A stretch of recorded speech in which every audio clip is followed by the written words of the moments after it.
in this video I'm going to show you how you can upload items into a batch using a CSV file. So let's get into it.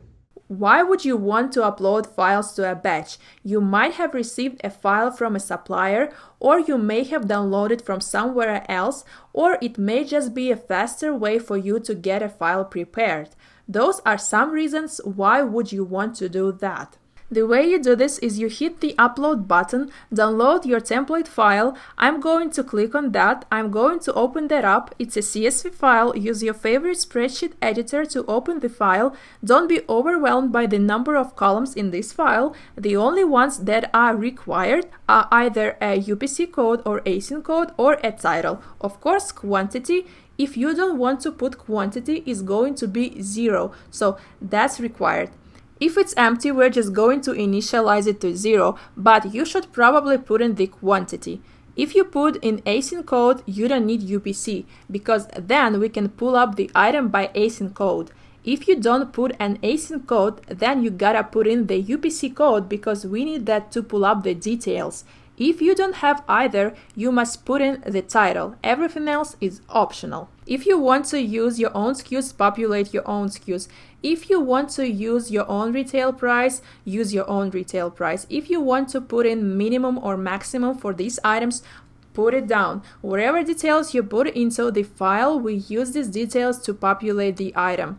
If something is missing, then we'll try to fetch that from the marketplace. For example, if you don't put into description, we'll try to put the marketplace description for this item. If you don't put the brand, we'll try to fetch the marketplace brand for this item. But if you give it a description, we'll use that as well. You can actually create the entire listing just by uploading a file. So let's go into image URLs. That's basically the last column here. You can actually put in the images URLs here if you have them stored under the server, if you have them stored on Amazon S3, or what have you. You can actually specify those URLs if you have multiple ones. Separate them by a comma and then we'll upload your images. Let me go to the actual file that I uploaded, this one here. I gave it my own SKU, I gave it my own quantities, I gave it my own title, and it's gonna use this instead of the marketplace data. One thing I want to point out here is sometimes when you receive a file from your supplier or when you download it from somewhere else, the UPC column will not be expanded all the way, and the UPC will actually show up like this. If you are saving this file as a CSV file and you say file save as text CSV, or if you are using Windows, it's going to say Microsoft Excel CSV. Pick that option and save it. One thing I want you to watch out for is when you're saving a CSV file, make sure this column all the way expanded. All of the numbers show up without that +1. Now all the numbers show up like this. Go ahead and save it, because if you save it and it's compressed format, this UPC code will actually get overwritten with this value that you see here, not with the actual number.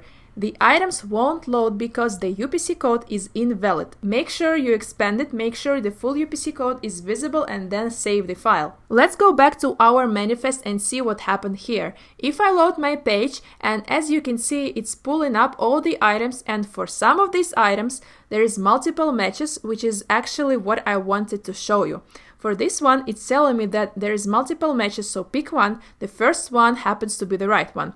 I'm just going to click select, so the process is the same if you were scanning these items. There are multiple matches, it will actually tell you this. So select the right one. I hope that was helpful. If you have any questions, don't hesitate to contact us.